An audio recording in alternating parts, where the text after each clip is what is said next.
નમસ્કાર વિદ્યાર્થી મિત્રો, બધા જ વિદ્યાર્થી મિત્રોનું આજના આ વિડીયોમાં હાર્દિક સ્વાગત છે. પ્રથમ પૂજ્ય શ્રી મહાગણપતિજી અને વિદ્યા આપનાર માતા સરસ્વતીજીના શ્રી ચરણોમાં કોટી કોટી વંદન કરી આજના આ વિડીયોની શરૂઆત કરીએ. વિદ્યાર્થી મિત્રો, આપણે ખૂબ જ અગત્યનું પ્રકરણ કહી શકાય. પ્રિલિમ પરીક્ષા અને વર્ણનાત્મક પરીક્ષા બંનેમાં જોડણી, શબ્દ શુદ્ધિ જેને કહી શકાય, ભાષા શુદ્ધિ કહી શકાય અથવા વાક્ય શુદ્ધિ પણ કહી શકાય. એ ક્યારે થઈ શકે? જ્યારે તમે સાચી રીતે શબ્દ લખો છો ત્યારે. એટલા માટે આ પ્રકરણ છે એ ખૂબ જ મહત્ત્વનું છે. વિભાગવાર જ્યારે પણ નોટ કરવાનું કહું છું ત્યારે તમારે નોટ અને પેન સાથે લઈને જ બેસવાનું છે. અને બધા જ મોસ્ટ આઈએમપી શબ્દ છે, નોંધવાળા શબ્દ છે, અપવાદરૂપ શબ્દ છે, એ ખાસ તમારી નોટબુકમાં નોટ કરતા જવાના, જેથી તમે સવાર સાંજ અને પરીક્ષાના સમયે એ શબ્દ ઉપર નજર કરો તો તે શબ્દ છે એ તમારો ત્યાર પછી ક્યારેય પણ ખોટો પડે નહીં. કારણ કે આપણે સૌ જાણીએ છીએ કે કંઈક મેળવવા માટે કંઈક ગુમાવવું પડે. તો આપણે આપણો કિંમતી સમય છે એ વેડફ્યા વગર એનો સદુપયોગ કરવાનો છે. કે કઈ રીતે આપણે છે એ આપણા માર્ક્સ છે એ વધારે ને વધારે કવર કરવાના છે. કોમ્પિટિશન ખૂબ જ હોય છે દરેક પરીક્ષામાં. તો એમાં આપણે જો ટકી રહેવું છે, જળવાઈ રહેવું છે અને સારું પરિણામ મેળવવું છે તો મહેનત પણ ખૂબ જ કરવી પડશે. અને લક્ષ્યની સાથે, ધ્યેયની સાથે મહેનત કરવી પડશે. એટલા માટે વારે વારે કહું છું કે નોટ અને પેન છે એ પણ સાથે રાખવી. અત્યાર સુધી આપણે 4 વિભાગ છે એ મૂકેલા છે. આ 5મો વિભાગ છે કે શબ્દ શુદ્ધિ, જોડણી, જેના 10 નિયમ છે આગળ મુકાઈ ગયા છે. આ 11મો નિયમ છે, ત્યાંથી આજે આપણે શરૂઆત કરીએ. કે શબ્દના પ્રારંભે આવતા બિન પૂર્વ પ્રત્યયમાં હસ્વ ઈ હોય છે. આગળ પણ આપણે પૂર્વ પ્રત્યયવાળો નિયમ છે એ જોયો તો કે પૂર્વ પ્રત્યય છે એની અંદર છે એ ઈ હોય તો ઈ કેવો હોય? હસ્વ હોય. અહીંયા પણ એ જ કહેવા માગે છે કે શબ્દની શરૂઆત છે એ બિન પૂર્વ પ્રત્યયથી થાય છે તો એની અંદરનો ઈ કેવો હોય? તો કે હસ્વ એટલે કે નાનો. બિન અદાલતી, બિન ઉપયોગી, બિન જરૂરી, બિન જામીન પાત્ર, બિન તારી, બિન મતપાત્ર, બિન રાજપત્રિત, બિન શરતી, બિન શૈક્ષણિક, બિન સરકારી, બિન સાંપ્રદાયિક, બિન વૈધાનિક, બિન હથિયાર વગેરે શબ્દ છે એની અંદર બી છે એની અંદર રહેલો ઈ કેવો છે? તો કે હસ્વ. ત્યાર પછી નિયમ 12 કે શબ્દના અંતે ઓ આવતો હોય તો એની પહેલાંના ઈ અને ઉ દીર્ઘ હોય છે. જો આખો શબ્દ આપેલો છે 2 અક્ષરનો, 3 અક્ષરનો કે 4 અક્ષરનો, શબ્દનો અંતિમ અક્ષર છે એમાં ઓ સ્વર ભળેલો છે તો એની આગળના અક્ષરની વાત કરે છે કે ઓ સ્વરવાળો અક્ષર છે. કોઈ પણ અક્ષર પછી હોઈ શકે, કથી જ્ઞ સુધીનો કોઈ પણ અક્ષર હોય, એની અંદર ઓ સ્વર ભળેલો છે તો એની આગળનો અક્ષર કેવો થાય? તેમાં ઈ હોય કે ઉ હોય? કેવા થાય? તો કે દીર્ઘ ઈ, દીર્ઘ ઉ. ઉદાહરણ દ્વારા સમજીએ. ચિલ્લો, કિલ્લો, ટીકો, હીરો, ચીરો, દાગીનો, ઝેરીલો, નતીજો વગેરે.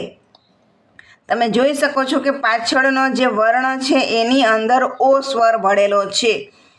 તો ઓ સ્વર ભળેલો છે એટલે એની આગળનો અક્ષર દીર્ઘ ઈ છે. ત્યાર પછી ઉ વાળા ઉદાહરણ આપેલા છે. ચૂવો, ચૂલો, ડૂમો, ખૂણો, પૂણો, ઝૂડો, ઝૂલો, અંગૂઠો, નમૂનો, અરડુસો વગેરેની અંદર અંતિમ વર્ણમાં ઓ સ્વર ભળેલો છે, એટલે આગળ આવતા ઉ છે એ કેવા છે? તો કે દીર્ઘ ઉ. હવે નિયમ 13 જોઈએ. શબ્દમાં વચ્ચે ઈય, યા, યુ અથવા યો એટલે કે ઈય, ઈયા, ઈયુ, ઈયો જેવું ઉચ્ચારણ હોય ત્યાં ઈ હસ્વ હોય. જો અંતિમની વાત નથી, વચ્ચેની વાત છે કે શબ્દની વચ્ચે પૂર્વ પણ નહીં, પર પણ નહીં, વચ્ચે ઈય, ઈયા, ઈયુ, ઈયો એવું ઉચ્ચારણ થતું હોય ત્યારે એની અંદર આવતો ઈ હસ્વ લખાય છે. પેલા ઈય વાળા ઉદાહરણ આપેલા છે. ક કરીને ઈય, તો સહિયર ઈય થયું. મહિયર, વણિયર, જરિયન, ખાસિયત, કાબેલિયત, નાદાનિયત. તો નિય છે એટલે એની અંદરનો ઈ કેવો લખાય? હસ્વ. ત્યાર પછી ઈયા વાળા ઉદાહરણ આપેલા છે.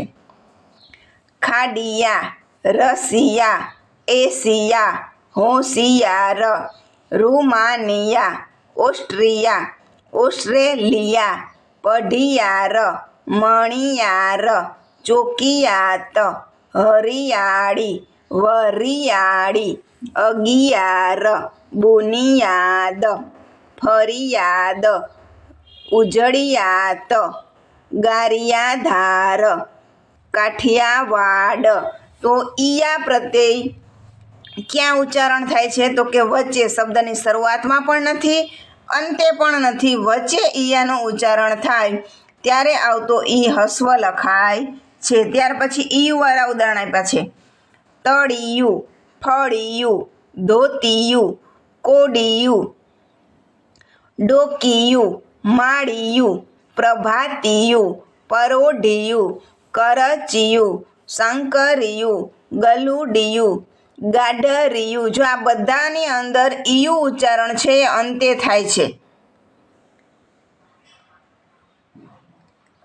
એની અંદર આવતા ઈયું છે, ઈ છે એ કેવા લખાય છે? તો કે હસ્વ લખાય. અંતિમ શબ્દ પણ બધાનું નિરીક્ષણ કરો. હસ્વ, ઉ અને ઉપર અનુસ્વાર. તો આવા શબ્દ છે એ ખાસ મોસ્ટ આઈએમપી ગણાય. તમારે તમારી નોટબુકમાં ખાસ લખવાના છે. અઠવાડિયું, યુ ઉપર અનુસ્વાર અને ડી કેવો છે? તો કે હસ્વ. એ જ રીતે ચામાચીડિયું, જો મોસ્ટ આઈએમપી શબ્દ ગણાય. ચામાચીડિયું અને પરબીડિયું ખાસ લખવાના તમારી નોટબુકમાં. નોટબુકમાં નથી લખવા તો કમેન્ટ બોક્સમાં રિટર્ન લખો જવાબ. જો તમે લખો છો તો તમને 100% તમને યાદ રહી જાય છે. ચામાચીડિયું, ચી દીર્ઘ છે, ડી હસ્વ છે, કારણ કે યુ ઉચ્ચારણ થાય છે અને યુની ઉપર પણ અનુસ્વાર છે. અહીંયા ઈયો તો કે ખડીયો, ગઠિયો, ઠળિયો, દરિયો, પડિયો, કાણિયો, વાણિયો, વેઠિયો, રૂપિયો, લહિયો. ઈયો છે એનું ઉચ્ચારણ અંતે થાય છે, પણ એની અંદર આવતો ઈ છે કેવો લખાય છે? હસ્વ લખાય છે. હવે નોંધ, અમુક ગામના નામ છે, અટક છે એ પણ આપેલા છે કે નડિયાદ, માળિયા, ઝઘડિયા, વાઘોડિયા, નલિયા વગેરેની અંદરના ઈ કેવા છે? તો કે હસ્વ.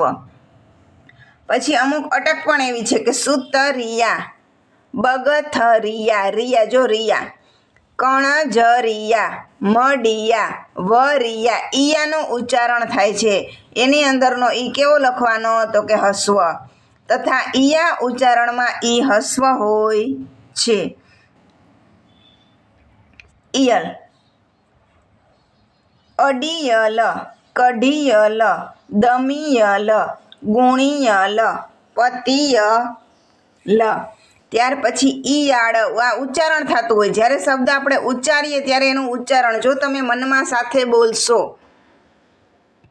શબ્દને વારે વારે ઉચ્ચારણ કરશો તો તમને સમજ આવશે કે આમાંથી ઈયાળ છે એ છૂટું પડે. લોહિયાળ, ઈયાળ, બુંદિયાળ, રમતિયાળ, કડિયાળી, રઢિયાળી, અણિયાળું, ઓસિયાળું, કજિયાળું, ભમરાળું. બધાની અંદર ઈયાળ છે એનું ઉચ્ચારણ થાય છે એટલે એની અંદરનો ઈ કેવો લખવાનો?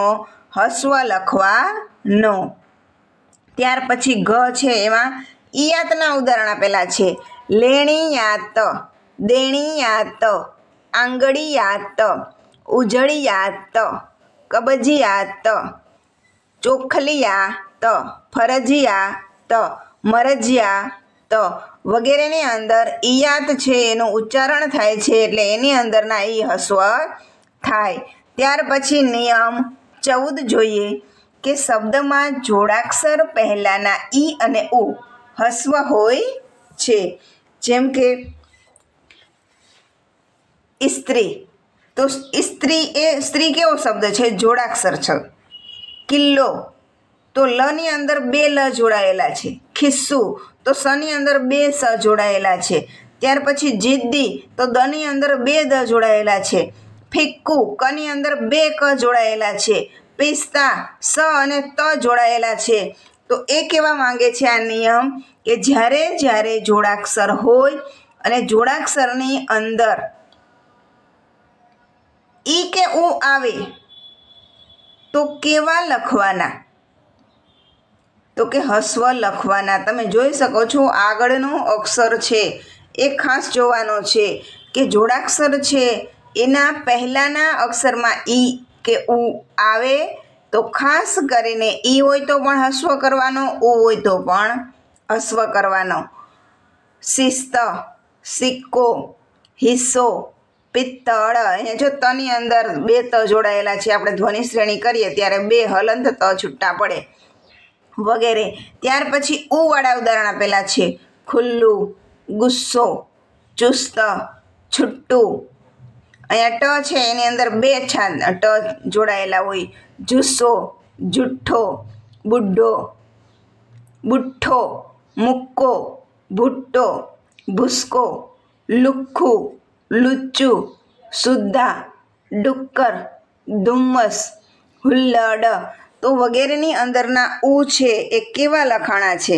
તો કે જોડાક્ષર શબ્દ છે એટલે એની આગળના ઈ કે ઉ છે એ કેવા લખાય છે? તો કે હસ્વ લખાય છે. હવે નોંધમાં અંગ્રેજી શબ્દોને પણ આ નિયમ લાગુ પડે છે. એટલે કે અંગ્રેજી શબ્દ હોય એના ઉદાહરણ પણ આપેલા છે. Field, shield, build, building, Wilson વગેરેની અંદરનો આગળના અક્ષરમાં આવતો ઈ કેવો લખાણો છે? હસ્વ લખાય છે. હવે નિયમ નંબર 15 જોઈએ કે શબ્દમાં પ્રથમ અક્ષરમાં તીવ્ર અનુસ્વાર ધરાવતા ઈ કે ઉ હસ્વ હોય છે. અહીંયા અનુસ્વારનો નિયમ પણ લાગુ પડે છે. ખાસ કરીને અનુસ્વારવાળો શબ્દ છે એ લખવામાં ભૂલ ન થાય એટલા માટે આને ખાસ સમજવું. ઉદાહરણ દ્વારા સમજો એટલે વધારે સરળતાથી તમને યાદ રહી જાય કે કિંમત, ચિંતા, જિંદગી, પિંજર, ઈંચ વગેરેની અંદરના ઈ અને ઉ કેવા છે? તો કે હસ્વ. કારણ શું છે? તીવ્ર અનુસ્વાર છે. જો તમે એનું ઉચ્ચારણ કરો ભાર દેવો પડે. કિંમત, ચિંતા, જિંદગી. આપણી જે જીભ છે એ તાળવાને અડે, સ્પર્શ કરે. તીવ્ર જ્યારે જ્યારે અનુસ્વાર આવે ત્યારે આપણી જીભ છે એ છે મોટા ભાગે છે એ ઉચ્ચારણ કરવામાં છે તાળવાને અડે છે. કારણ તીવ્ર અનુસ્વાર છે, ભાર દેવાનો છે. ઉંદર, ઉંબર, ઉમર, કુંડ, કુંજ, કુંભ, ગુંડો, ગુંદ, તુંડ, લુંગી, ગુંજાસ, ગુંજન, ગુંદર બધાની અંદર અનુસ્વાર છે અને એ અનુસ્વારનું ઉચ્ચારણ કેવું થાય છે તો કે તીવ્ર રીતે થાય છે. તીવ્ર એટલે કે ભાર દેવો પડે છે ત્યારે એની અંદર આવતા ઈ અને ઉ કેવા લખાય તો કે હસ્વ લખાય. હવે નિયમ નંબર 16 શબ્દમાં પ્રથમ અક્ષરમાં કોમળ અનુસ્વાર. જો 15મો નિયમ શું કહે છે કે તીવ્ર અનુસ્વાર આવે છે. શબ્દની શરૂઆત છે એ કોઈ પણ ઈ કે ઉ વાળા શબ્દથી થાય છે અને એની ઉપર અનુસ્વાર આવે છે ત્યારે એ મોટા ભાગે જો તીવ્ર અનુસ્વાર છે તો હસ્વ થાય. હવે નિયમ નંબર 16 શું કહે છે કે કોમળ અનુસ્વાર હોય અને એની અંદર ઈ કે ઉ હોય તો કેવા થાય દીર્ઘ. તીવ્ર એટલે કે ઉચ્ચારણ કરવામાં ભાર દેવો પડતો હોય તો હસ્વ કરવાનો, ભાર નથી દેવો પડતો તેમ છતાં અનુસ્વાર છે તો દીર્ઘ કરવાનો. માત્ર વિદ્યાર્થી મિત્રો એટલું જ યાદ રાખો, અનુસ્વારવાળા શબ્દથી શરૂઆત થાય છે, એની અંદર ઈ કે ઉ આવે છે. જો ઉચ્ચારણમાં ભાર દેવો પડે છે તો હસ્વ, ભાર નથી દેવો પડતો તો ઈ કે ઉ કેવા કરવાના દીર્ઘ. ઉદાહરણ દ્વારા જોઈએ. ઈંટ, ઈંડું, ખીટી, વીંટી, પીછી, વીછી. જો આને આપણે ભાર દઈને નહીં બોલી શકીએ. ખીંટી, વીંટી, પીંછી, મીંછી બોલી શકાય? ન બોલી શકાય. એટલે અનુસ્વાર આવે છે પરંતુ ભાર દઈને બોલી શકાતા નથી. નોર્મલ સરળતાથી આપણે એ શબ્દ છે એનું ઉચ્ચારણ કરી શકીએ છીએ. હિંચકો વગેરે. ત્યાર પછી ઉ વડા આપ્યા છે. ઊંચાઈ, ઊંડાઈ, ઘૂંટણ. જો ઘૂંટણ બોલાય? ન બોલાય. ઘૂંઘટ, ઘૂંટણ, ચૂંટણી, પૂંછડું, પૂંજી, મૂંઝવણ. તો એની અંદર આવતા ઈ કે ઉ કેવા લખાય છે? ખાસ યાદ રાખવાનું, દીર્ઘ લખાય છે. વિદ્યાર્થી મિત્રો, અત્યાર સુધી ખૂબ જ તમારો સારો એવો પ્રતિભાવ મળી રહ્યો છે, જેના લીધે અમને પણ આગળ ને આગળ વિડીયો છે એ સરસ આવા બનાવવાની પ્રેરણા મળે છે. તો આ જ રીતે તમારો સાથ અને સહકાર આપતા રહેજો. મારી આ ચેનલ પર નવા છો તો ચેનલને સબસ્ક્રાઈબ કરી લેજો, વિડીયોને લાઈક કરી દેજો અને તમારા સાથી મિત્રોને પણ અવશ્ય શેર કરજો. હવે નિયમ નંબર 17 જોઈએ. શબ્દના અંતે. શબ્દાંતે એટલે શબ્દના અંતેના અર્થમાં છે કે શબ્દાંતે આવતા તદ્ભવ પ્રત્યયો. એમાં પણ ક ખ ગ કરીને છે તો એની અંદર પણ પહેલાં જોઈએ કે શબ્દના અંતે આવતા આઈ પ્રત્યયમાં ઈ દીર્ઘ હોય છે.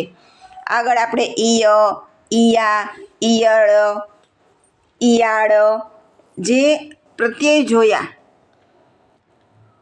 એ જ રીતનો આય પ્રત્યય છે કે કોઈ પણ શબ્દ છે એની અંદર આય પ્રત્યય અંતે લાગે છે ત્યારે એની અંદરનો આયનો ઈ કેવો કરવાનો? દીર્ઘ. ઉદાહરણ દ્વારા જોઈએ. ઊંચાઈ, ઊંડાઈ, નીચાઈ, લંબાઈ, પહોળાઈ. આઈનો ઉચ્ચારણ થશે. જો વારે વારે શબ્દને સાથે ઉચ્ચારો. જ્યારે જ્યારે શબ્દને બોલવાનું થાય ત્યારે સાથે બોલો એટલે તમને એની અંદર કયો પ્રત્યય રહેલો છે એ ખબર પડે. જો એ સમજ તમને આવી ગઈ એટલે તમારે ક્યારેય પણ વર્ણનાત્મકમાં પણ ભૂલ નહીં પડે, જેના લીધે તમને ચર્ચાપત્ર છે, પત્ર છે, નિબંધ લેખન છે કે સંક્ષેપીકરણ છે એમાં ક્યારેય શબ્દને લીધે, જોડણીને લીધે, ભાષા સુધીને લીધે માર્ક નહીં કપાય.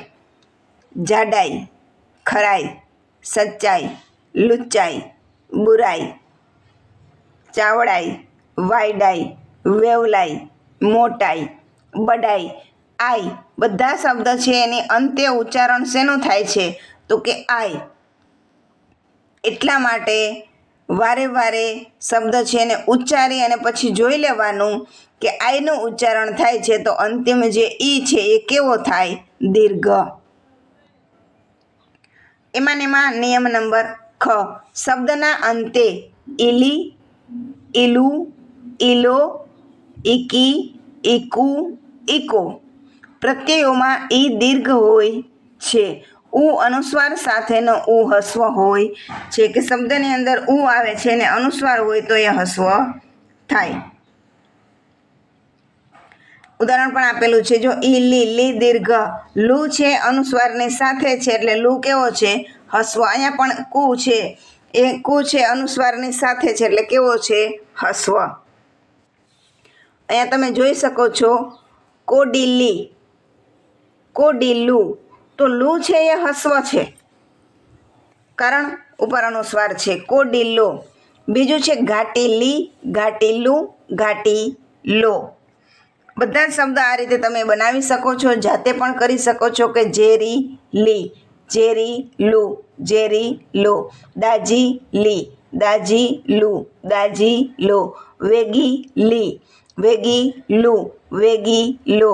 તો એની અંદરનો ઈ જોવાનો છે કે વેગી લી કરો છો ત્યારે ઈ દીર્ઘ કરવાનો, વેગી લુ કરો છો ઉપર અનુસ્વાર કરો છો એટલે ઉ હસ્વ થઈ જાય.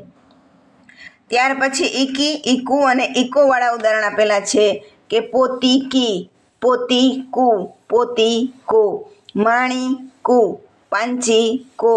એ રીતે તમે તમારી રીતે પણ બનાવી શકો છો. ત્યાર પછી ગ કે શબ્દના અંતે આવતા ઉલો અને ઉકો જેવા પ્રત્યયોમાં ઉ દીર્ઘ હોય છે. શબ્દને અંતે ઉચ્ચારણ કેવું થાય છે, પ્રત્યય કેવો લાગે છે તો કે ઉલો અને ઉકો. ઘડુલો ઉલો થયું, દડુલો ઉલો, ઘંટુલો ઉલો, દંડુકો ઉકો જો એની અંદર ઉકો પ્રત્યય છે, જોરુકો ઉકો. તો એની અંદરના ઉ છે એ કેવા લખાણા છે દીર્ઘ, કારણ શબ્દના અંતે ઉલો અને ઉકો પ્રત્યેનું ઉચ્ચારણ થાય છે એટલા માટે એની અંદરના ઉ કેવા લખાણા ખાસ યાદ રાખવાનું દીર્ઘ. હવે અપવાદમાં મેહુલો જો એમાં પણ ઉલોનું ઉચ્ચારણ થાય છે છતાં પણ એ છે એની અંદર હું કેવો લખાણો છે હસ્વ લખવાનો. તો આ તમારે તમારી નોટબુકમાં ખાસ નોંધ કરવી. ત્યાર પછી ગ શબ્દાંતે આવતો રૂ હસ્વ હોય છે કે શબ્દના અંતે રૂ આવે છે તો એની ઉપર અનુસ્વાર પણ આવે અને એ રૂ કેવો થાય તો કે નાનો હસ્વ. નાનેરું, મોટેરું, ઘણેરું, લાંબેરું, ઝાઝેરું, ઊંચેરું, નીચેરું. તો બધા શબ્દ છે એની અંતે રૂ આવે છે અને રૂ છે એ હસ્વ છે અને ઉપર અનુસ્વાર છે. ત્યાર પછી ચ શબ્દાંતે આવતા ડી કડી લડી જેવા લાડસૂચક લઘુતાવાચક કે તુચ્છકારક સૂચક પ્રત્યયોમાં દીર્ઘ ઈ હોય છે. ડી વાળા શબ્દ આપેલા છે રાતડી વાતડી વેલડી કોયલડી બહેનડી ગાગરડી નોકરડી ચાકરડી સાહેલડી વગેરે શબ્દ છે એની અંદર આવતા ડી છે એ કેવા લખાણા છે તો ખાસ યાદ રાખવાનું ડી. ત્યાર પછી કડીવાળા ઉદાહરણ પાછે નાનકડી મોટકડી રૂપકડી ટબુકડી. તો કડી શબ્દ છે એની અંદરના ડી કેવા લખાણા દીર્ઘ. ત્યાર પછી લડી ગાવલડી ભેંસલડી નાવલડી રાતલડી. તો એની અંદરના ડી છે એ કેવા લખાણા તો કે દીર્ઘ. હવે નિયમ નંબર 18 જોઈએ. શબ્દાંતે આવતા કિય ગીર ગીરી શાહી વટી આમણી વગેરેમાં એ કેવા હોય છે તો કે દીર્ઘ. જો આ નિયમ છે એ ખાસ યાદ રાખવાનો છે વિદ્યાર્થી મિત્રો. જો નથી લખતા તો હજી લખવા માંડો નોટબુકમાં, કારણ કે આવા શબ્દ છે વારે વારે પૂછાય છે. જો પહેલાં કિય વાળા ઉદાહરણ આપ્યા છે ખાતાકીય રાજકીય પ્રજાકીય શાળાકીય ભાષાકીય સ્વકીય પરકીય શાખાકીય નાણાકીય ધંધાકીય સંસ્થાકીય વગેરેની અંદરના કીય અને કીની અંદરનો ઈ કેવો લખાણો તો કે દીર્ઘ. ત્યાર પછી ગીર તો ઉઠાવગીર, ઉડાવગીર, જહાંગીર, આમલગીર, પનાહગીર, બારગીર, ઘોડેસવાર, બારગીર એટલે કે ઘોડેસવાર સૈનિક છે, દસ્તગીર એટલે સહાયક વગેરે. એની અંદરના ગીરમાં ગીની અંદરનો ઈ છે એ કેવો લખાણો? તો કે દીર્ઘ. હવે અહીંયા ગીરી છે એને ખાસ સમજવાનું છે કે ગીરી છે એટલે આપણે ઘણી વખત છે પર્વત યાદ આવે કે ગીરી એટલે પર્વત, ને પર્વતની અંદર આપણે બંને હસ્વ કરીએ, પરંતુ જ્યારે પર્વતના અર્થમાં વપરાય છે ત્યારે જ તેમાં બંને હસ્વ થાય. બાકી નામના અર્થમાં વપરાય છે ત્યારે એ કેવા લખવાના? ઉદાહરણ દ્વારા જોઈએ. કામગીરી, યાદગીરી, ઉઠાવગીરી. તો ગીરી દીર્ઘ થાય. દીવાનગીરી, સામેલગીરી, નેતાગીરી, મહેમાનગીરી, જામીનગીરી. ગી અને રી બંને દીર્ઘ છે. જો નીચે નોંધ કરીને પણ ખાસ આપેલું છે, ખાસ તમારે સમજવાનું છે. અહીંયા ચાંચિયાગીરી આવા શબ્દ છે, તમે તમારી નોટબુકમાં નોંધ કરી શકો છો. ગુંડાગીરી, જહાંગીરી, ગુમાસ્તાગીરી, મુત્સદીગીરી. હવે નોંધમાં કે શબ્દમાં ગીરી છે એ પર્વતના અર્થમાં આપ્યું છે. પર્વતનું નામ આપેલું હોય અને ગીરી આવતું હોય તો ત્યારે ગી અને રી બંને કેવા થાય? હસ્વ. ઉદાહરણ પણ આપેલા છે. નીલગીરી, હિમગીરી, ધવલગીરી, મલયગીરી. એ પર્વતોના નામ છે ને નામના અર્થમાં આવે છે ત્યારે એમાં બંને હસ્વ, બાકી બંને દીર્ઘ. હવે શાહી શબ્દવાળા ઉદાહરણ જોઈએ. નોકરશાહી, લોકશાહી, તાનાશાહી, રાજાશાહી, બાબાશાહી, ઝારશાહી, ગુંડાશાહી વગેરેની અંદરના શાહી હી દીર્ઘ. ત્યાર પછી વટીવાળા ઉદાહરણ આપેલા છે. નાણાવટી, વહાણવટી, મથરાવટી, માથાવટી. બધાની અંદરનો ટી છે એ કેવો છે? તો કે દીર્ઘ. એ જ રીતે આમણીવાળા ઉદાહરણ આપેલા છે. ડરામણી, ફસામણી, બેસામણી, સતામણી, ચઢામણી, જરામણી. આ મણી ઉચ્ચારણ કરીએ ત્યારે શું થાય છે? આ મણી. તોણી કેવો થાય? દીર્ઘ. ત્યાર પછી ખ નિયમ.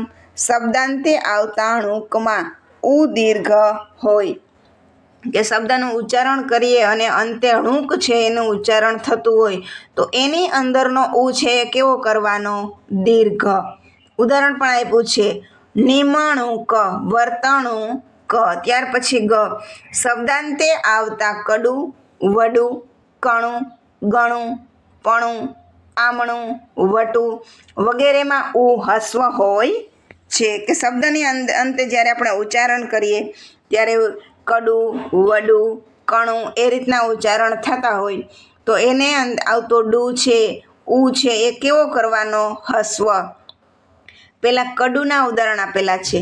નાનકડું, મોટકડું, ગતકડું, પતાકડું, કચકડું, રમકડું, રૂપકડું, સડેકડું વગેરે. ત્યાર પછી વડુવાળા ઉદાહરણ આપ્યા છે.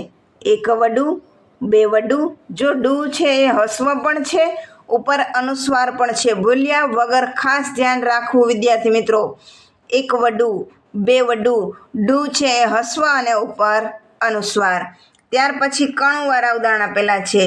મારકણું, વઢકણું, બોલકણું, લડકણું, સરકણું, ભૂલકણું. તો કણુંની અંદરનો ઉ હસ્વ, ઉપર અનુસ્વાર. ત્યાર પછી ગણું. બે ગણું, ત્રણ ગણું, અનેક ગણું, હજાર ગણું.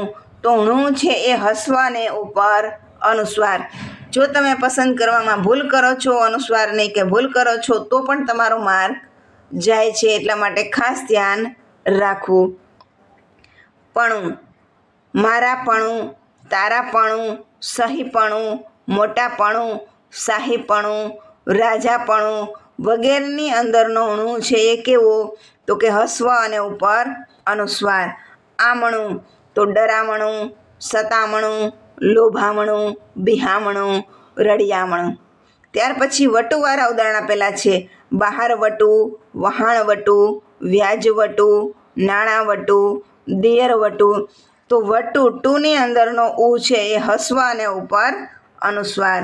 હવે નિયમ નંબર 19 કે ક્રિયાપદના કર્મણી અને પ્રેરક રૂપમાં પ્રથમ અક્ષરમાંના દીર્ઘ ઈ હોય કે ઉ હોય તે હસ્વ ઉ કે ઈ બની જાય છે.